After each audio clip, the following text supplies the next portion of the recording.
किनकि यो भएको भिडियो आउट त भिडियो त पहिलाको हो आउट अहिले भएको छ नि त सो प्लिज अहिले उसलाई चिल गर्न दिनु हैन जब मेरो दिमाग सर्किन्छ म केस फाइल गर्छु ठीक छ जे भयो भयो हैन जे भयो भयो नगर्ने गल्ती मबाट भयो म त्यो केटासँग मेरो नाम जोड्न चाहन्न प्लिज त्यति मेरो कुरा हैन मलाई माफ गर्दियो हैन मबाट गल्ती भएछ हैन म सरी भन्न चाहन्छु हैन हामी दुईजनाको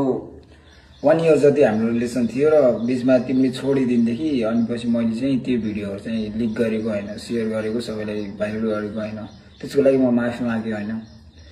अनि अझै पनि भन्छु त्यस्तो फाइल साइल नगर केस नगर म माथि हैन म त भन्छु हैन अझै पनि हामी रिलेसनशिपमा बस्छौं हैन केही छैन हैन मलाई गोरी चाहिदिन खाली भए पुग्छ मलाई लाइक भैसी किन नहोस् मलाई तिमी भए पुग्छ डङ्गु फर्केर आऊ ममाथि केस नगर हैन जे पनि भयो भयो हैन म सरी भन्न चाहन्छु